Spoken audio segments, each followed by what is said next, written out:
Oke, baik. Setelah saya membaca buku Dunia Sophia yang diterbitkan oleh Justin Gardner, di mana buku tersebut eh, cukup bagus dan relevan untuk dibaca untuk bagi peminat filsafat, ilmu filsafat.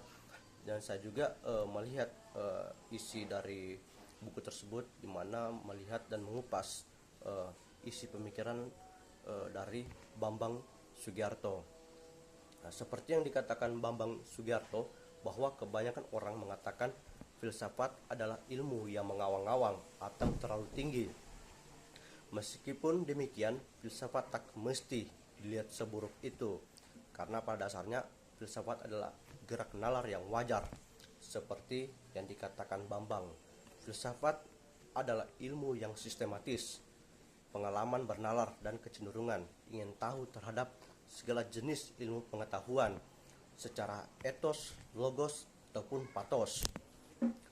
Kadang ironisnya, seringkali ilmu filsafat justru menjadi rusak akibat jawaban-jawaban yang berpretensi dari bermacam-macam bentuk pengetahuan seperti tradisi, sains, teknologi, apalagi budaya dan juga agama.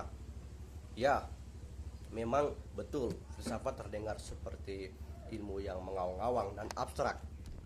Akan tetapi saya melihat proses abstrak itu perlu untuk menerangi pengalaman dan juga melihat akar dasar tersembunyi dari berbagai persoalan yang konkret.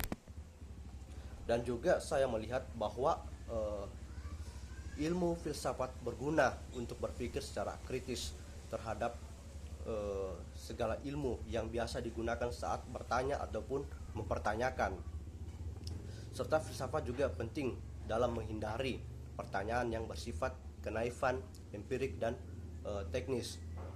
Saya melihat bahwa Bambang Sugiarto menekankan bahwa filsafat merupakan ilmu dari segala cabang ilmu, di mana filsafat mengajarkan tentang kedaulatan berpikir yang rasional dan dapat dipertanggungjawabkan. Dan pada akhirnya saya melihat dalam dunia filsafat kita nyaris tak bisa menyebut pikiran seorang filsuf sebagai total benar ataupun salah. Kebanyakan filsuf purba seperti Plato, Socrates pun dalam dunia filsafat pun tak pernah kadaluarsa. Artinya filsafat ini mengajarkan tentang bagaimana kita berpikir secara kritis dan rasional akan segala bentuk cabang ilmu pengetahuan yang kita dapatkan, di mana kita mempertanyakan dan dipertanyakan secara rasional dan juga jawaban yang bisa kita pertanggungjawabkan terhadap subjek dari pertanyaan tersebut. Ya, mungkin itu saja.